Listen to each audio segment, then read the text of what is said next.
What's going on, guys? My name is Wade with TechDaily, and in this video, we're going to be comparing the new Samsung Galaxy A31 to last year's Samsung Galaxy A30 to see what kind of an upgrade you get in going with the new phone. Now, I know the A30 last year was one of the most popular A-series devices, especially here in the US, so I'm sure a lot of people are interested in this new A31. And if you're just looking for the straight answer, yes, the new A31 is absolutely worth the upgrade, but I'm going to go ahead and go more in depth with all the new changes so you can get a better idea of what this phone has to offer. So first things first, let's actually talk about the price. When the A30 launched last year, it originally retailed for around $230, at least here in the US, and it quickly came down in price over the following months. For the A31, at least right now, Amazon has this phone listed for around $250, but I suspect, just like most other A-series devices, once this phone is out for a little while and more retailers and carriers pick it up, that price will come down too. Any way you look at it though, last year's A30 and this year's A31 are going to be about the same price.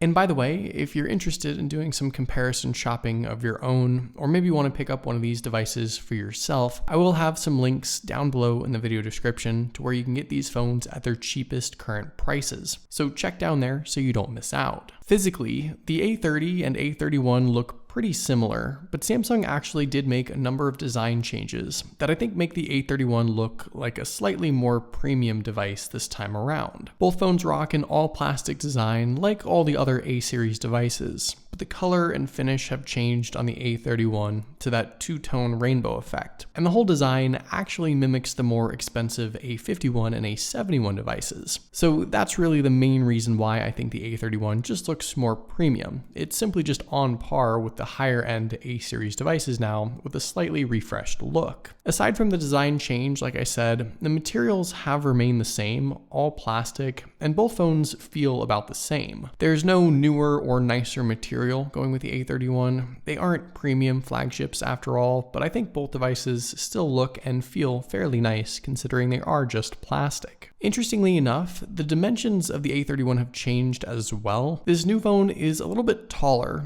a little bit narrower, and actually significantly thicker than last year's A30. It's also quite a bit heavier as well, and it may not seem like much on camera at least, but the feel of these phones is actually pretty different when you hold them in each hand, especially the thickness and the weight differences. Now, even though the dimensions changed a little bit, the big stuff, like the display, hasn't actually changed much at all. Both phones still have a 6.4-inch display, and unfortunately, we don't get a new hole punch cutout design on the A31. It's still that Infinity U notch up top for the selfie camera, but it is actually smaller than the A30 by just a little bit. And actually, the bezels all the way around the A31 are just a tiny bit slimmer as well. You get a slightly larger bottom chin down there still, but I think overall, the A31 does just a little better job stretching out the screen. Taking a look around at everything else, you still have your SIM and SD card tray on the left side. The volume and power buttons are the same on the right side. And down below, both phones retain the same headphone jack, USB-C charging port, and single bottom speaker. Around back, I think is where you'll see the biggest two changes. First off, obviously, the new A31 has a few more camera lenses, which I'll touch on a little later. And you'll also notice that last year's A30 had a rear fingerprint sensor, which has been changed with the A31. This new phone has its fingerprint sensor underneath the display. Now, for me personally, I actually do prefer the old physical rear-mounted fingerprint sensor. It's still a little quicker and more accurate as well. It's certainly easier to feel for and find, but I understand why Samsung made the change with the A31. Fortunately, both phones have Face Unlock as well, so you can use that too if you like, which is what I choose to do. And you'll notice that Face Unlock is a bit faster with the A31 as well, which is nice. So a noticeable upgrade in speed there with that feature.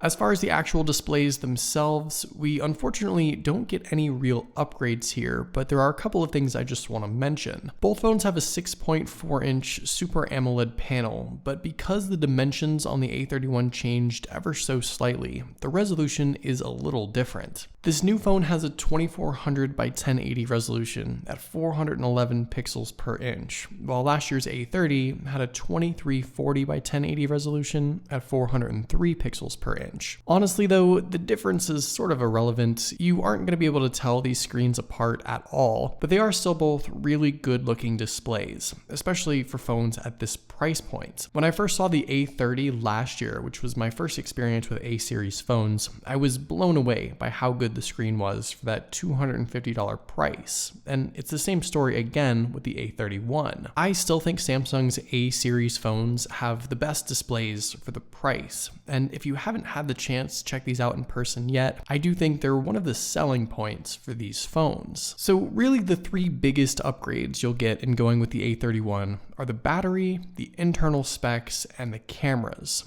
And I think those are all important enough changes to really consider. With the battery, the A30 had a pretty respectable 4000 milliamp capacity inside, but the A31 bumps things up even more with a 5000 milliamp battery. That extra power will yield at least a day and a half of use on a single charge. And actually, this A31 has a bigger battery than the A51 and A71, so you're getting a lot more out of your money. Out of the entire A-series lineup, I'd get the A31 specifically because of that big battery, honestly, and very few other smartphones in this price range have that high of capacity. There's no wireless charging here with either phone, and they both charge via the 15-watt fast charger, nothing faster than that, but even though neither of those features received upgrades, I still think the extra 20% battery capacity alone is a solid upgrade. Inside, the A31 also received some decent upgrades to the processor and RAM. The new phone packs the MediaTek Helio P65 chipset and Mali G52 GPU, along with either 4 or 6 gigabytes of RAM. The A30 last year had the Exynos 7904 processor, Mali G71 GPU, and either 3 or 4 gigabytes of RAM. While the A30 has been updated to Android 10 now, it's still a little behind the A31 in terms of load times and performance. That extra second or two is noticeable with some stock apps and plenty of third-party apps as well. And the gap extends even further when launching graphics-heavy apps like games. More than anything though, I think the upgraded 6 gigs of RAM you can get with the A31 is probably the best option to go with. That's what I have here, and in my time using the phone, I noticed it can just continually handle more and more apps better than the A30 can. I do think the A30 is still a good phone for 2020, especially with the Android 10 update now, but I think the A31 in particular further increased the excellent value you get for your money when it comes to performance. Last but not least, let's talk cameras. And like a lot of other A-series phones, this is where Samsung really focused a ton of attention. Last year's A30 offered a dual lens setup, which consisted of a 16 megapixel f2.0 aperture main lens and a 5 megapixel ultra-wide shooter. This time around, the A31 gets a 4 lens setup, a 48 megapixel f2.0 main lens, an 8 megapixel ultra-wide lens, a 5 megapixel macro lens, and a 5 megapixel depth sensor. All around, the A31 has significantly more picture and video taking potential than the A30, with all the extra lenses